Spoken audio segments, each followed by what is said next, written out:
Oi, gente, meu nome é Nicole, eu sou estudante do IFMS Campo Jardim, eu tenho 16 anos e eu estou cursando o quarto período no curso técnico integrado em informática.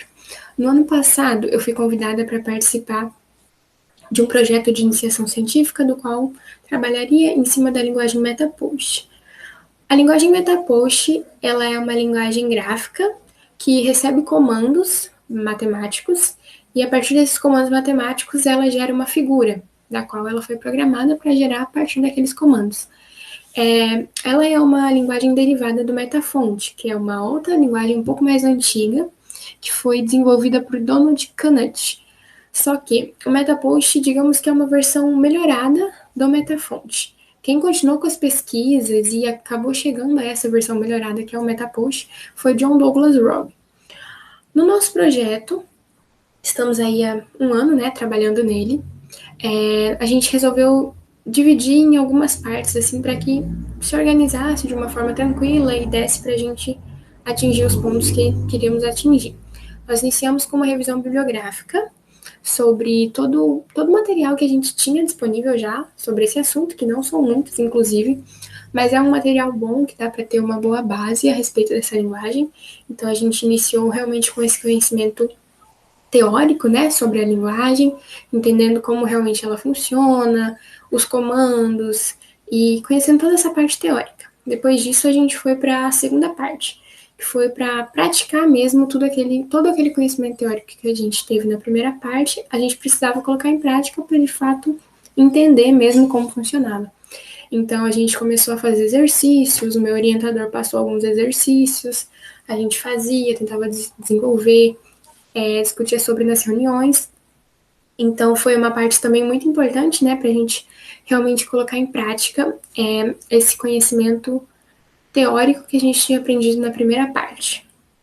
Depois de termos colocado em prática, né, todo esse conhecimento teórico que a gente tinha aprendido na primeira parte, a gente começou a pensar na estrutura da apostila que queríamos montar, né, porque o objetivo é que montássemos uma apostila para estudantes que, assim como eu, estão no ensino médio. Então, uma apostila acessível à linguagem de adolescentes entre 15 e 17 anos.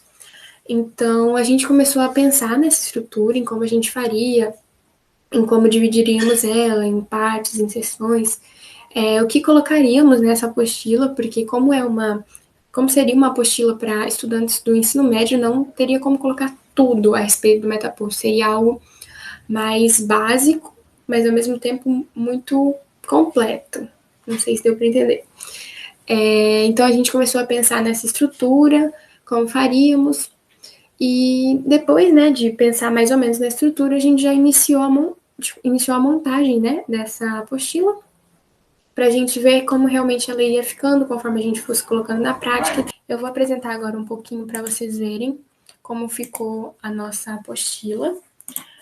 Não vou passar página por página, ler página por página, porque demoraria demais e é bom até para gerar uma curiosidade, para que vocês acessem a nossa apostila. Então, esse é o início dela. Só um minutinho. Essa é a capa da nossa apostila. Metapost, uma introdução ao estudante, com o meu nome e o nome do meu orientador, professor Estevão. Aqui tem um pouquinho sobre mim, né? As minhas impressões, o que eu acho do Metapost.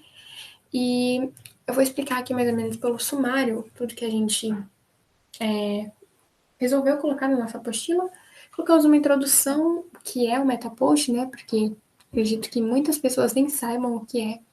Colocamos as figuras, né? Os tópicos de figuras básicas. Colocamos, inclusive, nessa parte dos tópicos, a gente colocou os conceitos matemáticos dessas figuras e como a gente geraria ela no Metapost. Porque, como eu disse, é a junção da matemática com o Metapost. Então, depois disso a gente colocou um pouco de como decorar, estilizar as figuras, né? Variáveis de substituição, tipo de caneta, tipo de traçado, rótulos e cores. E na seção 3, para finalizar, a gente colocou exercícios, né, para prática, porque é muito mais fácil absorver todo esse conhecimento praticando. Por fim, fizemos umas considerações finais, colocamos todas as referências bibliográficas, né, que é para o estudante ou independente de quem estiver lendo, gerar essa curiosidade de pesquisar mais sobre, né? Porque aqui é um conhecimento básico, então é para instigar os estudantes a conhecerem e aprenderem mais por outras fontes também, né, que temos. Eu vou passar assim para vocês conseguirem olhar mais ou menos como ficou. Importante falar também sobre figuras vetoriais que a gente colocou na nossa apostila. Figuras vetoriais eu vou demonstrar aqui. São figuras que eu posso dar aqui o máximo de zoom do meu computador e elas não perdem a qualidade, tá vendo? Não fica os pixels como ficaria uma figura PNG, elas não perdem a qualidade, não fica toda craquelada, ela fica numa qualidade excelente, independente do tamanho do zoom. Vou mostrar aqui a diferença para uma outra figura que não é vetorial, que é essa aqui do Previewer. Eu vou dar o zoom, olha como fica, entende? Fica todo aparecendo pixel por pixel. E a vantagem das figuras vetoriais é essa, que elas não perdem a qualidade, né? Independente do zoom que você dê em cima delas, elas não vão perder a qualidade, vão continuar numa qualidade ótima. Então a gente colocou as figuras, os códigos que vão gerar essas figuras, uns exercícios também ao final de cada tópico de figura, a gente colocou um exercício para que o estudante pratique, né, tudo que foi falado no tópico acima. Aqui é a seção 2, né, com as questões para estilização da figura. Todas são figuras vetoriais. E, por fim, né, acho que é aqui embaixo, por fim, nós temos a seção de exercícios, são 3 exercícios para que os estudantes pratiquem. E a gente colocou o passo a passo dessas figuras para que o estudante entenda que por onde ele começa, aí qual é o próximo passo, e a gente colocou também as imagens que devem ser geradas para que o estudante veja se realmente está fazendo da forma correta. As considerações finais sobre o projeto, referências bibliográficas, né, para os estudantes terem acesso a outras fontes, e o apêndice com as respostas dos exercícios, né, para que o estudante confira se realmente fez da forma certa o comando, o código, né?